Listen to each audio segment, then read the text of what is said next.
Bem, diz assim, verso 1, Colossenses, capítulo de número 3. Portanto, se fostes ressuscitados juntamente com Cristo, buscai as coisas lá do alto, onde Cristo vive, assentado à direita de Deus.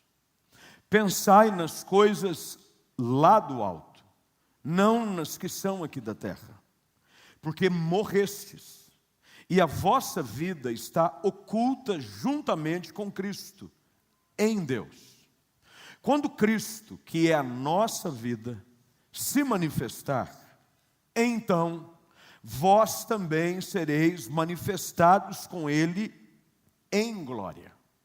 Fazei, pois, morrer a vossa natureza terrena, prostituição, impureza, paixão lasciva, desejo maligno e a avareza, que é a idolatria. Por essas coisas é que vem a ira de Deus sobre os filhos da desobediência. Ora, nessas mesmas coisas andastes vós também noutro tempo, quando vivíeis nelas. Agora, porém, despojai-vos igualmente de tudo isto: ira, indignação, maldade, maledicência, linguagem obscena do vosso falar. Não mintais uns aos outros, uma vez que vos despistes do velho homem com os seus feitos, e vos revestistes do novo homem, que se refaz para o pleno conhecimento, segundo a imagem daquele que o criou, no qual não pode haver grego nem judeu, circuncisão nem incircuncisão, bárbaro, cita, escravo, livre, porém Cristo é tudo em todos. Revesti-vos, pois, como eleitos de Deus, santos e amados, de ternos afetos de misericórdia, de bondade, de humildade, de mansidão, de longanimidade.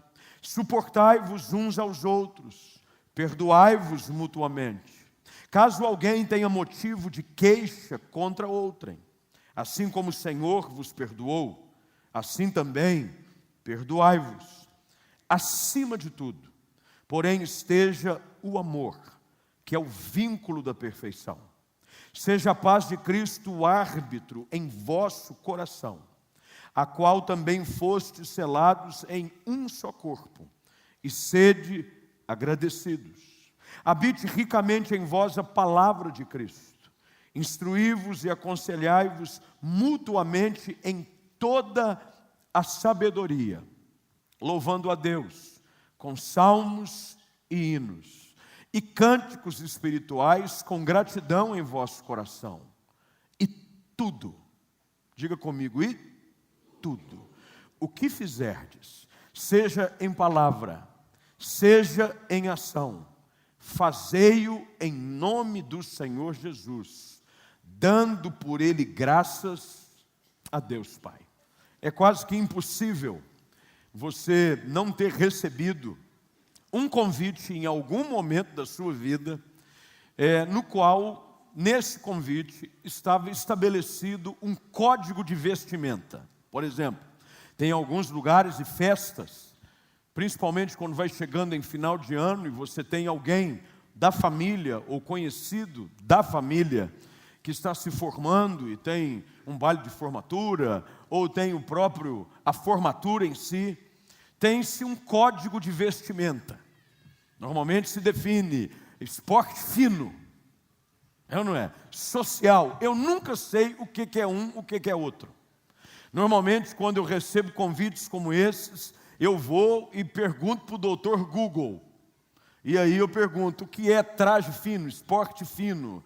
E a gente começa a descobrir qual é a forma que espera-se que a gente se apresente. Quando a gente fala sobre esse estilo de se vestir, de se portar, as pessoas esperam que você chegue dentro de um ideal. Quando Paulo escreve aos Colossenses, e essa carta fala muito sobre essa questão de se trocar a vestimenta, Você vai ler, e se prestou atenção na nossa leitura, eu li boa parte do capítulo, ele vai falar sobre revestir, despojar, revestir de novo, despir-se. Paulo está dizendo de que segundo o código de ética, de vestimenta da parte de Deus, e ele não se refere a estilo de roupa, porque não é o estilo de roupa que vai definir o quão espiritual você é.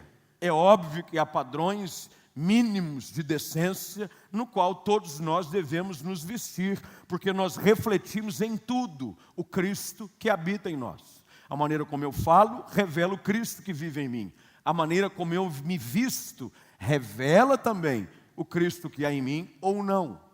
Paulo aqui está preocupado e fazendo essa analogia, fundamentado sobre não uma vestimenta no sentido de pano, de tecido. Ele está falando sobre um estilo de vida diferente. Quando nós temos um relacionamento com Cristo, a nossa vida precisa mudar. Quando eu tenho um encontro com Jesus, características que envolvem o meu dia a dia precisam ser evidenciadas em tudo aquilo que eu faço. Quando ele termina o capítulo 2 desse próprio carta aos Colossenses, ele está falando sobre o evangelho da graça.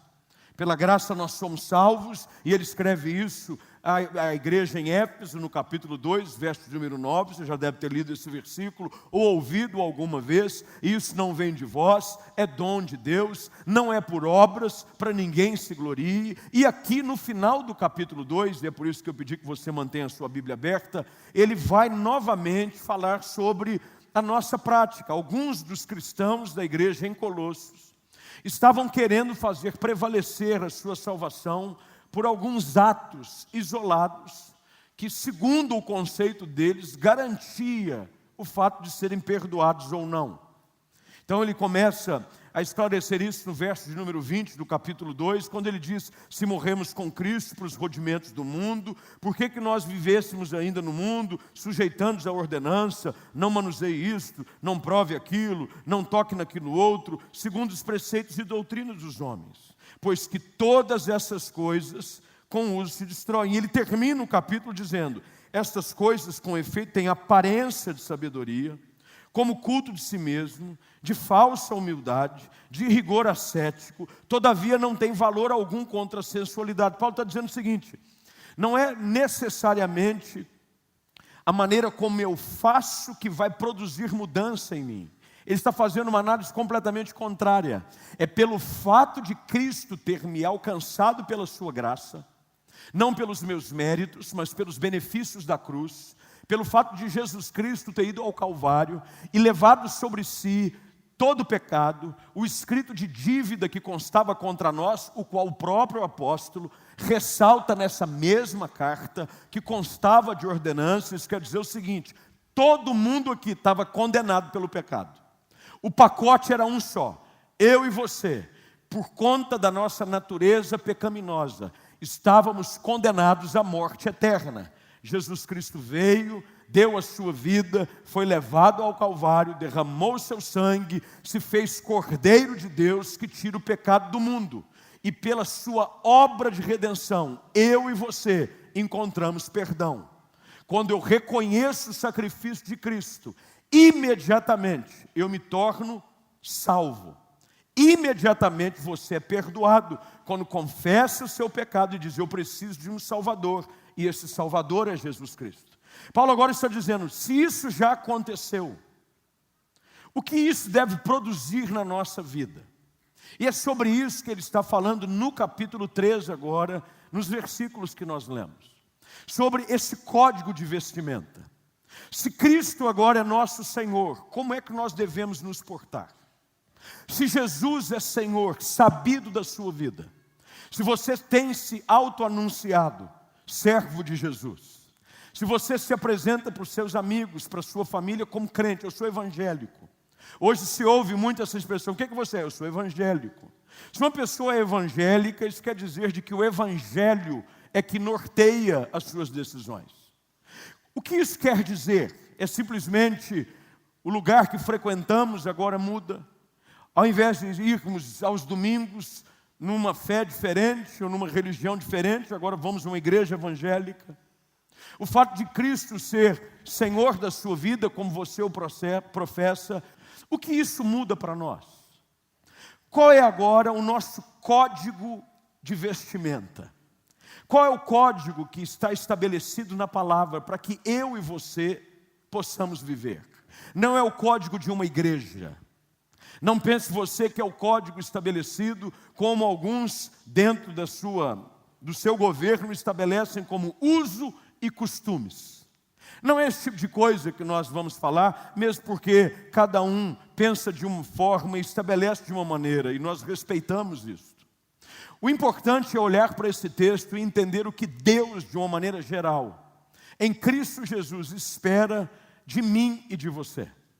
Pelo fato de sermos discípulos de Cristo Jesus, o que é que Deus espera de nós? Paulo começa a falar sobre a maneira como nós devemos colocar o nosso alvo e o nosso pensamento. Ele começa o capítulo 3 dizendo assim, portanto, ele dizendo, se vocês foram salvos em Jesus, se fosses ressuscitados, e é assim que começa o capítulo, por gentileza, preste bem atenção no versículo, se você foi ressuscitado com Cristo Jesus, porque lembre-se do que ele escreve aos Romanos no capítulo 6, fomos sepultados com ele no batismo. O batismo tem essa simbologia, tem gente que diz assim, o que acontece com o batismo? Só dá uma lavada nele para ver se sai o pecado? Não, não é isso. O batismo tem uma simbologia. Quando você deita a pessoa na água, simboliza que essa pessoa morreu com Cristo. E quando ela sai da água, simboliza de que ela ressuscitou com Cristo por uma nova vida. Olha o que Paulo está dizendo, preste bem atenção, eu quero ser muito didático, preciso e instrutivo para você nessa noite, porque você sai daqui com uma palavra útil para a sua caminhada e para a maneira como você vai viver a sua vida em Jesus. Amém? Paciência só um pouquinho. Então olha como é que ele começa o versículo de número 1. Se você foi ressuscitado juntamente com Cristo, você é discípulo, você o confessou como Senhor, você desceu as águas do batismo, buscai as coisas lá do alto.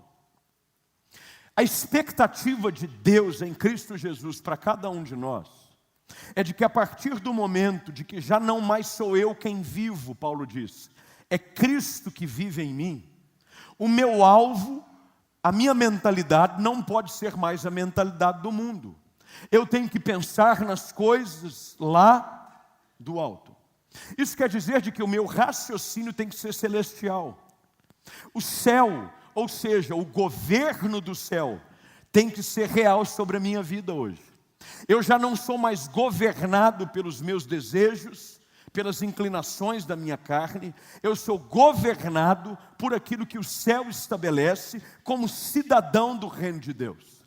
Quando você nasce novamente em Cristo Jesus, e aqui eu estou falando só um pouquinho da base de vida cristã para você entender, você não somente nasce porque você teve o seu pecado perdoado, mas lembre-se do que a palavra de Deus diz, que nós fomos transportados, tirados do império das trevas, e transportados para o reino do Filho do seu amor. Isso quer dizer o seguinte, você antes era cidadão do império das trevas. Como cidadão do império das trevas, você seguia as regras e o conceito das trevas.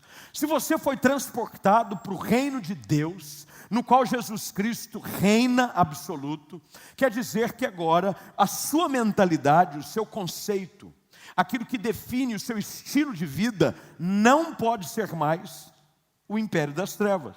Você vive agora sobre a luz de um novo reino e de um novo rei.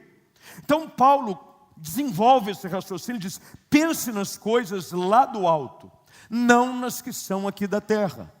Infelizmente, a gente vê muita gente professando fé em Jesus, dizendo que é discípulo, e eu não vejo de maneira errada você crer realmente, e eu creio que você é discípulo de Jesus, mas sem entender qual é a expectativa da parte de Deus quanto àquilo que você deve proceder e se revestir. Eu, se sou discípulo de Jesus, eu não posso mais pensar como um cidadão do império das trevas. E aí Paulo continua, preste atenção, a gente já vai chegar de uma forma um pouco mais enfática na aplicação desse texto hoje à noite. Ele diz, quando Cristo, versículo 4 do capítulo 3, que é a nossa, leia bem alto esse texto, põe na tela ali para mim. Quando Cristo, que é a nossa olha o que Paulo está dizendo. A nossa vida é Jesus. Isso quer dizer o seguinte: sem Jesus eu não tenho vida. A partir do momento em que eu ressuscitei com Cristo para uma nova vida, eu já não vivo mais para mim. Quem é a minha vida? Cristo. Se Cristo é a minha vida, as evidências da presença de Jesus têm que ser claras em tudo que eu faço. O texto diz: quando Cristo, que é a nossa vida, se manifestar, então também seremos manifestados com Ele em glória. Ele está dizendo, haverá um momento em que Cristo voltará para buscar a sua igreja. Quem é que Ele vai buscar? Cidadãos que têm características do seu reino. Quem entendeu diz amém. Agora olha o que ele continua a dizer. Ora, nessas mesmas coisas, melhor, versículo de número 5. E aí Paulo então diz: fazei, pois, morrer a vossa natureza terrena. Se nós somos cidadãos dos céus, há uma necessidade de continuamente impedir com que a interferência dos rudimentos do mundo sejam presentes na nossa vida. Tudo aquilo que me liga ainda ao estilo de vida mundano precisa morrer. E só há um lugar que isso é mortificado: na cruz. É por isso que há áreas da minha vida que eu preciso continuamente levá-la aos pés da cruz. Eu preciso fazer morrer essa natureza terrena. Paulo que está dizendo natural, é natureza terrena, porque está intrínseco em todos nós aqui. Todos nós aqui nascemos com essa natureza que Paulo se refere. Todos nós nascemos com essa natureza que tem evidenciado, quando vivido de forma intensa, prostituição, inveja, paixão lasciva, desejo maligno, avareza, que é idolatria. E olha o que ele diz: sobre essas coisas vem a ira de Deus. Ora, versículo 7, põe na tela para mim. Nestas mesmas coisas, grife isso na sua Bíblia, por favor. Nestas mesmas coisas andastes vós também. Ele está querendo dizer o seguinte: todo mundo veio do mesmo pacote. Mas olha a conjunção do verbo, eles andastes vós também, noutro, quando vivieis nela. O que Deus espera é que haja uma característica evidenciada na sua vida de um antes e depois. Uma vez que Cristo é Senhor da sua vida, uma vez que você é discípulo do Senhor Jesus Cristo, você não pode mais agora viver como você vivia antes. Verso de número 8. Agora, porém, despojai-vos igualmente de tudo isso. Tudo aquilo que estiver na sua vida ainda, que o Espírito Santo de Deus revela a você nessa noite, pela palavra que lhe é pregada, que tem algum vínculo ainda com a sua vida longe de Deus, precisa hoje ser tirada de uma vez por todas. Ele está dizendo: ira, indignação, maldade, maledicência, linguagem obscena do falar. Alguém identificou alguma coisa aí ou não? Porque esse é o problema. Nós criamos um estereótipo de que não é o estereótipo de Deus. Cristo nos envia um convite. Lembra-se que eu disse no início sobre um convite que recebemos para participar de festas, de casamentos, de formaturas. Há um convite que Deus nos faz, sobre o qual, se nós não estivermos vestidos adequadamente, nós não vamos entrar no grande banquete do Senhor. É isso que a gente não entende. A gente quer entrar na grande bodas do Cordeiro, naquele dia em que Ele virá para buscar a sua igreja, de qualquer jeito.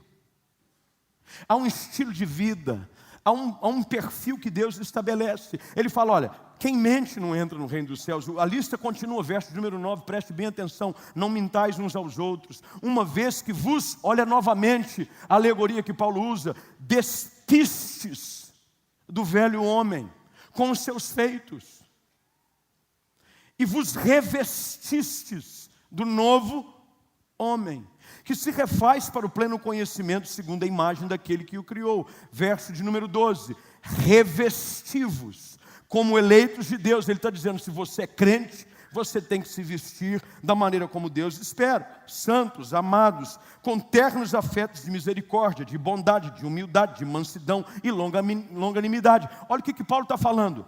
O traje que Deus espera está no versículo 12 em diante.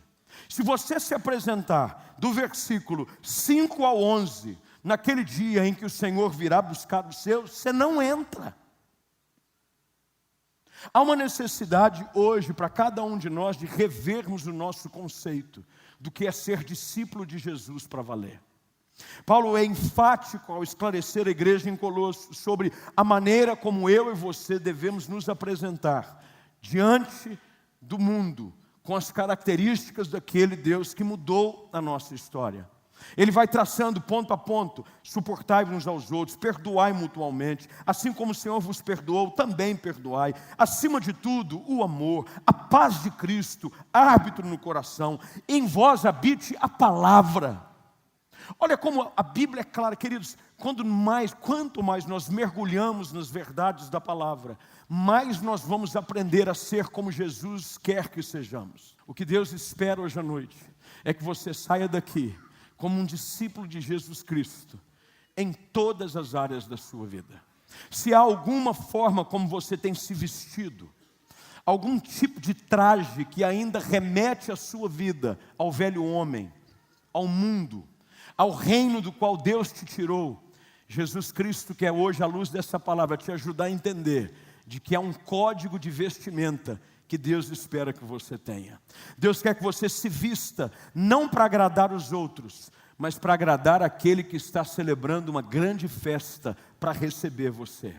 Paulo termina esse texto, e eu termino com ele no verso número 17, vamos ficar de pé porque o nosso tempo foi embora. E ele diz assim no verso número 17, e tudo, diga tudo, põe na tela para estar ali, ó. E tudo o que fizerdes. Isso quer dizer o seguinte: a tua vida, o teu culto a Deus não termina depois da bênção pastoral.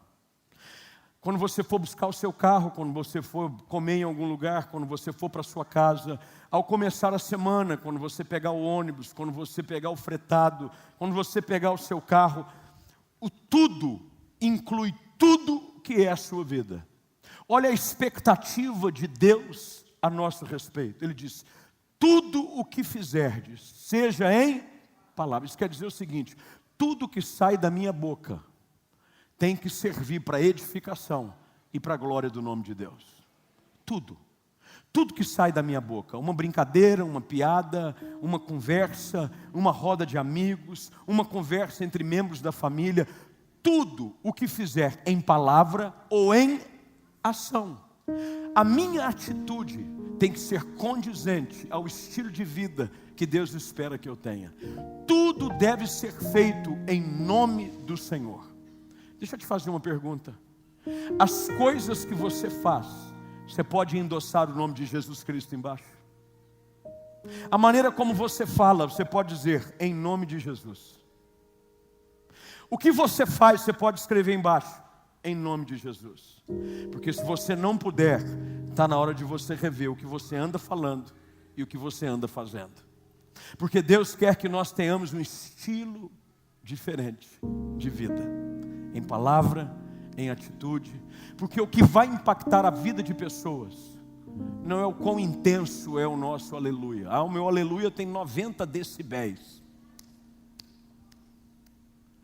O que continua impactando pessoas é um estilo de vida de santidade, de compromisso. Como você vive a sua vida comum dentro da sua casa, com seus filhos, com a sua esposa. Como você vive os outros dias da semana. É claro que Deus se agrada em vê-lo aqui hoje à noite. Não há nada que agrade tanto o coração de Deus quando os seus filhos se reúnem para cultuá-lo. Quando você vem para ouvir a sua palavra, quando você levanta as suas mãos, quando você canta, os céus celebram pelo fato de você estar aqui hoje à noite. Mas você sabe o que vai ainda produzir alegria no coração de Deus? É mostrar para Ele que o teu culto não acaba quando você passar por aquelas portas. Você vai viver a sua vida de acordo com aquilo que Deus espera que você seja em Cristo Jesus.